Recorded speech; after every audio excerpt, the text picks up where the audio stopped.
Good evening, friends. Today I am going to start a new chapter of class 12th economics, that is supply.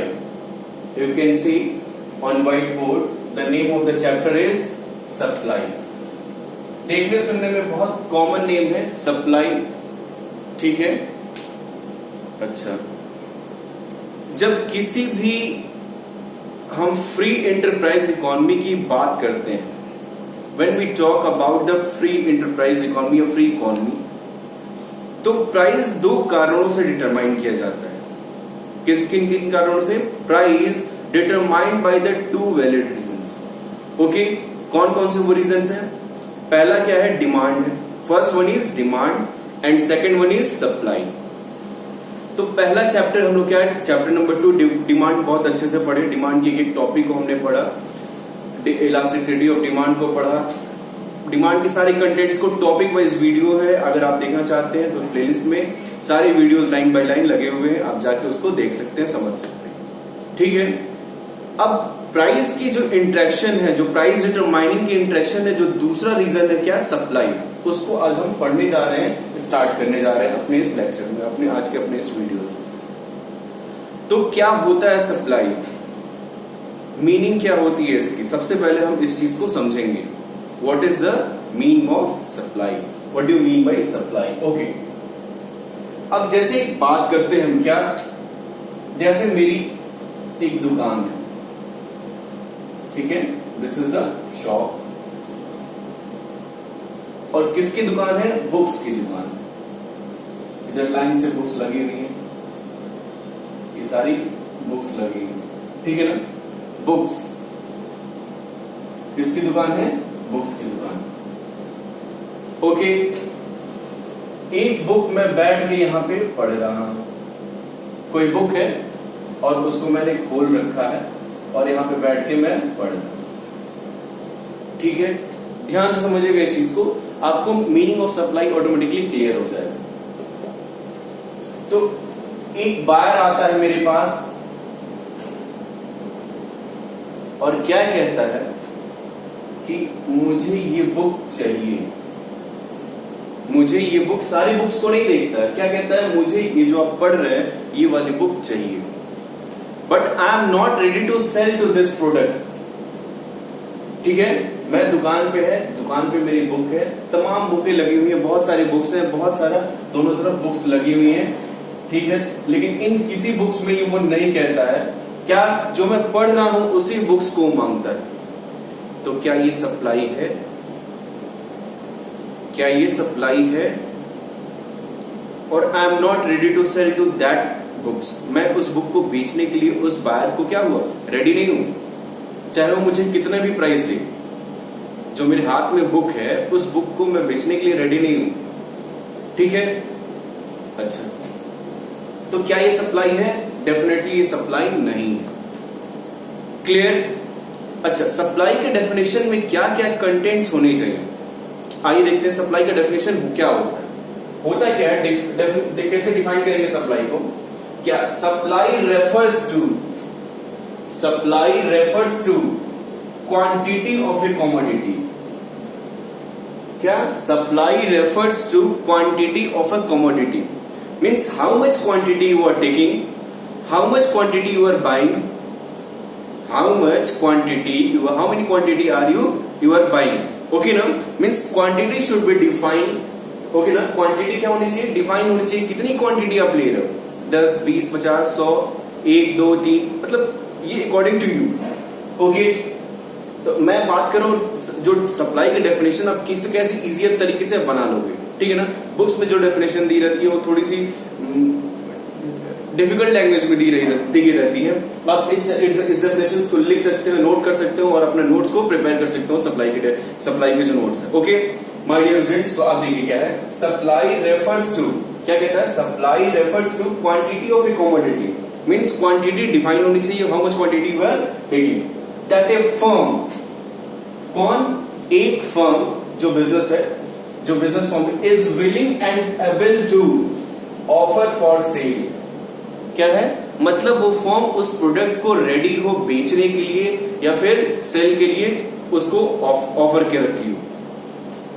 आई बात समझ में? क्या is willing and able to offer for sale at a given price, at a given price, at a given price during a particular period of time, during a particular period of time. तो क्या निकल के आया? Supply refers to quantity of a commodity that a firm is willing and able to offer for sale at a given price during a particular period of time. Clear है? तो इस definition की क्या क्या मेन कंटेंट निकल गए, क्या क्या मेन एलिमेंट्स निकल गए, आइए देखते हैं। एलिमेंट्स ऑफ सप्लाई, मतलब सप्लाई के डेफिनेशन में ये 4 वर्ड होने ही चाहिए। अगर if these words are not mentioned under the definition of supply, I will not get any marks. Okay, my dear students, so please concentrate on these definitions and learn what I am saying, what the definition is saying. तो first क्या है आपकी देखना, first quantity of a commodity आया है, quantity of a commodity. Okay, willingness to sell और able to offer for sale, willingness to sell and और able to offer for sale. कहने का मतलब है क्या? दूसरा आपका जो कीवर्ड है, दूसरा कीवर्ड है willingness and able to offer for sale. Clear? Means जो शॉप है, जो फर्म है, वो क्या विलिंगनेस टू किसके लिए? सेल करने के लिए। क्लियर? अच्छा, थर्ड प्राइस एंड चौथा क्या है? Time period. देख लो आप ये चारों एलिमेंट्स सप्लाई के डेफिनेशन की इस डेफिनेशन में आए हुए। क्लियर? तो ये आपका क्या है? एक फुल कंप्लीट डेफिनेशन है। आप इसको नोट कर सकते हो, आप इसको लिख सकते हो, आप इसको अपने अकॉर्डिंग अपने नोट्स को प्रिपेयर कर सकते हो। टुडे हम लोग ये आज सप्लाई वीक का चैप्टर स्टार्ट कर रहे हैं। सारे टॉपिक्स को हम देखते चलेंगे। सप्लाई क्या होता है, सप्लाई की मीनिंग क्या होती है, जो भी इसमें डिटरमिनेंट्स क्या होते हैं, सारे टॉपिक्स को हम टॉपिक वाइज वीडियो के थ्रू देखते चलेंगे। ठीक है? तो आप अपने नोट्स भी इसी अकॉर्डिंग टू आप अपने नोट्स को प्रिपेयर करते चलिए कि आपको एग्जाम टाइम परेशानी ना हो, क्या चीजें लिखनी है, क्या चीजें नहीं लिखनी है, सब एग्जाम पॉइंट ऑफ व्यू के अकॉर्डिंग मैं आप इन चीजों को बता रहा हूँ कि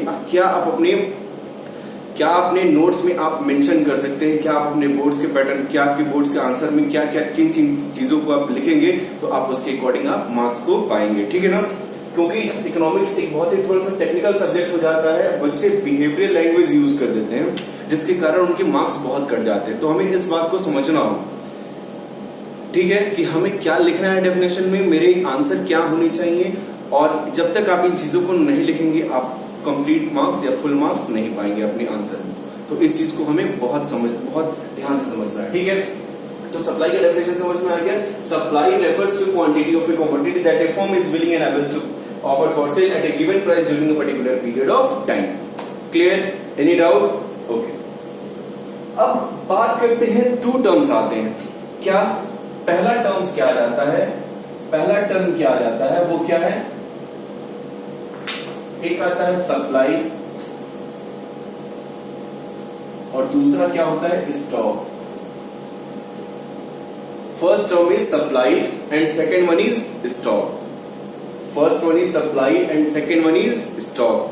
क्लियर? दोनों सिमिलर लग रहे हैं, दोनों सिमिलर लग रहे हैं और है भी, लेकिन एक स्लाइटली डिफरेंस है। क्या है डिफरेंस? आइए इस चीज को समझेंगे। तो सप्लाई की डेफिनेशन तो हम समझ गए, सप्लाई क्या होता है। ठीक है? Means which is offer for cell, which is available for sale, which the firm is willing and able to offer for sale। ठीक है ना? at a particular price at a given period of time। ठीक है ना? तो ये क्या है? सप्लाई का डेफिनेशन तो हम समझ गए। अब बात करते हैं स्टॉक क्या होता है। आइए देखते हैं। Stock refer to total quantity of a particular commodity. क्या मैंने बोला? Total quantity of a particular commodity. ठीक है ना? टोटल क्वांटिटी आना चाहिए स्टॉक के डेफिनेशन में। क्या? Total quantity of a particular commodity, ये इसका कीवर्ड है। क्या है? Total quantity of a particular commodity that is available with the firm at a particular period of time. ठीक है ना? मतलब क्या है? अब इसको एग्जांपल के थ्रू हम समझेंगे स्टॉक क्या होता है। अब जैसे मान लीजिए मेरे पास 100 मार्कर्स है, मेरे पास क्या है? 100 मार्कर्स है। ठीक है ना? कितने हैं? 100 मार्कर्स। ओके, और इसमें से जो मैंने सेल के लिए रखा है वो कितना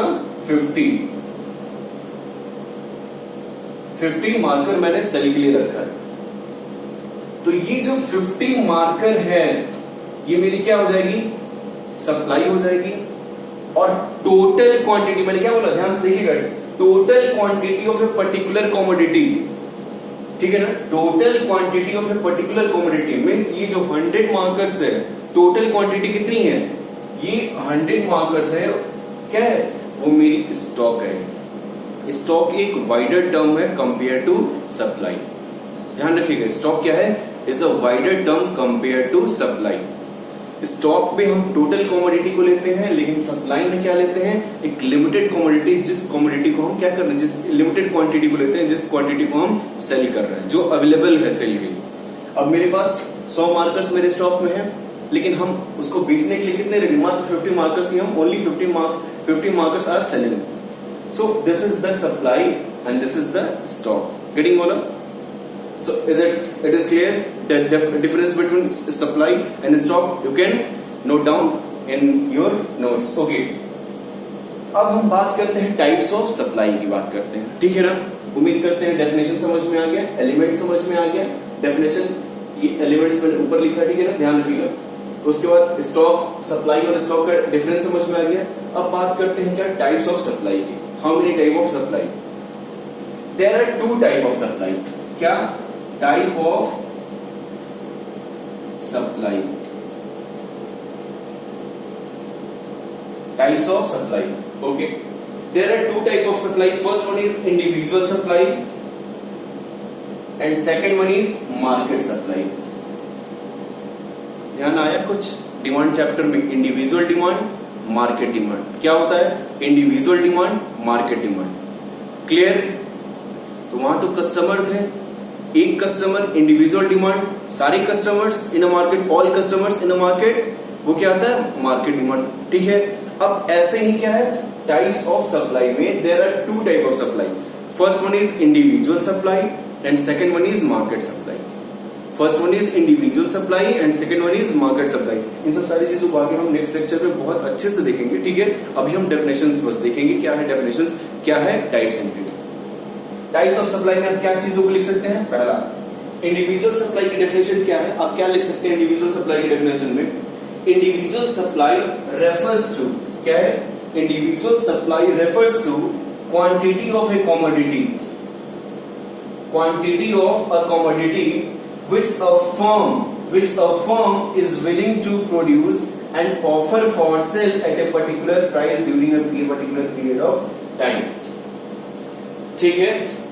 अब आपको करना क्या है इंडिविजुअल सप्लाई में?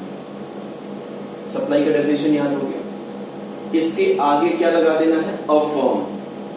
यहां पे लिख के individual supply refers to quantity of a commodity which a firm, ठीक है ना। आपको क्या करना है? Quantity of a commodity of which a firm, मतलब एक फर्म की क्या है रिक्वायरमेंट, क्या है quantity of a commodity which a firm is willing to produce.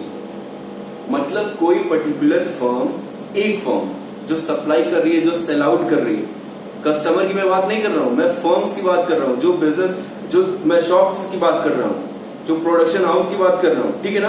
एक कोई प्रोडक्शन हाउस की जो सब वो होती है, डिमांड होती है, क्या है, refers to quantity of a commodity which a firm is willingness to produce and offer for sale at a particular price during a particular period of time। मतलब कोई एक प्रोडक्शन हाउस जो उस प्रोडक्ट को ऑफर फॉर सेल के लिए रखी है, अवेलेबल करके बेचने के लिए रखी है, जो सप्लाई करने के लिए रखी है, उसको हम क्या करेंगे इंडिविजुअल सप्लाई करेंगे। लेकिन जब मार्केट की सारी फर्म्स, मार्केट की सारी दुकानें, मार्केट के सारे प्रोडक्शन हाउस क्या करेंगे, जो सामान बेचने के लिए रखे हैं उसको हम मार्केट सप्लाई करेंगे। क्लियर? तो देख लीजिए definition, the quantity market supply refers to the quantity that all the producer are. ध्यान रखिएगा, यहां पे बस एक अ फर्म है और यहां पे ऑल द प्रोड्यूसर, क्या है, a producer of a firm or all the producer are willing to produce and offer for sale at a particular price during a particular period of time. समझ में आ गया basic difference? Supply by a single firm and supply by a all firms, ठीक है ना? तो इसको हम क्या कहेंगे? The types of supply. There are two types of supply, individual supply and market supply. So आज के हमने लेक्चर में देखा क्या? आज की वीडियोस में देखा supply, meaning, definition of supply, इसके एलिमेंट्स हो गए, ठीक है. फिर स्टॉक सप्लाई और स्टॉक का डिफरेंस देखा, और फिर टाइप्स ऑफ सप्लाई देखा, individual supply and market supply. Hope आपको ये वीडियो समझ में आया होगा. अगर वीडियो समझ में आया है तो प्लीज लाइक करें, शेयर करें एंड सब्सक्राइब करें. For today thank you very much.